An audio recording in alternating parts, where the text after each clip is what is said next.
अहिल्यानगरमध्ये सुद्धा अतिवृष्टीनं थैमान घातलेलं आहे। इथलं जनजीवन विस्कळीत झालंय। हातातोंडाशी आलेला घास निसर्गानं हिरावून घेतलाय। पाथर्डी, शेवगाव आणि जामखेड तालुक्यात पावसाचा कहर पाहायला मिळाला। घरांसह पशुधनही वाहून गेल्यानं अनेकांना अश्रू अनावर झालेत। तर सरकार मदत कधी करणार याकडेच आता शेतकऱ्यांच्या नजरा लागलेल्या आहेत।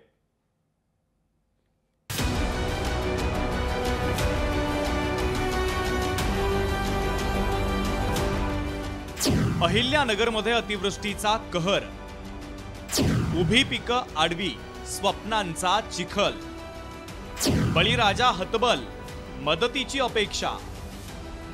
अहिल्यानगर जिल्ह्यातल्या पाथर्डी, शेवगाव आणि जामखेड तालुक्यात अतिवृष्टीनं धुमाकूळ घातलाय।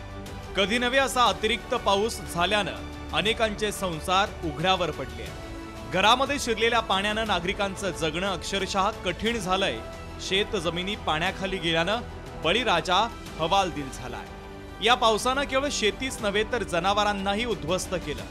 अनेक जनावरं पाण्यात वाहून गेल्याच्या घटना घडल्या। 7 तालुक्यात गेल्या 2 दिवसात 1,16,641 शेतकऱ्यांचं एकूण 84,860 हेक्टर क्षेत्र या पावसानं बाधित झालंय। सरकारने एवढं फक्त लक्ष द्यावं, तातडीने बघून यावं। हे शेतामध्ये माती नाही राहिली, काहीच नाही, सगळं उलटून झालं। आता हे फळबाग कधी येईन का नाही याचा भरोसा नाही। आता आमचे सगळं संत्रा गळून गेलाय, झाडं उलातले ते झाले।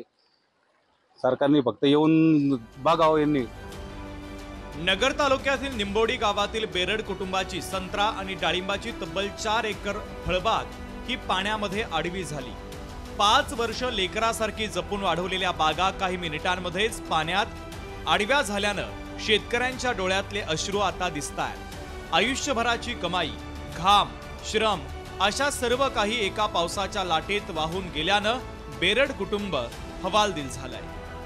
शेतात संत्रा आणि डाळिंब फळबागेत नदीचे स्वरूप आलेले आहे आणि शेतकऱ्यांनी एवढे कष्टाने 5 वर्ष झालेत पाणी घालून, दुष्काळात टँकरने पाणी घालून पिकवलेली बाग अक्षरशः आज नदी नाल्याचं स्वरूप या ठिकाणी आलेलं आहे। वावरात माती राहिलेली नाही आणि आपल्याला हा जो संत्रा दिसतोय हा बी काही कामाचा राहिलेला नाही, याला माती राहिलेली नाही, हा पोसू शकत नाही, हा गळून पडणार आहे 8 दिवसामध्ये। मी आपल्या माध्यमातून सरकारला एक विनंती करू इच्छितो की नगर तालुक्यात पूर्णपणे ओला दुष्काळ जाहीर करावा।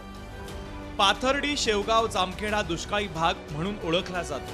गेल्या 40 वर्षांनंतर या तालुक्यांमध्ये अतिवृष्टी झाल्यानं शेती पिकांचं अतोनात नुकसान झालंय। हाताला आलेला कापूस, तूर, ऊस, भुईमूग यासह अन्य पिकं भुईसपाट झाले आहेत। या भागात पुराचं पाणी अनेकांच्या घरात शिरल्यानं संसारही उघड्यावर पडले। अनेक रस्ते आणि छोटे पूल वाहून गेल्यानं गावांचा संपर्कही तुटलेला आहे। सरकारनं तात्काळ ओला दुष्काळ जाहीर करून तातडीची मदत करावी अशी मागणी आता येथील शेतकरी करतायत। संतोष आवारे, लोकशाही मराठी, अहिल्यानगर। लोकशाही मराठी, ऐका, पहा, जागरूक रहा।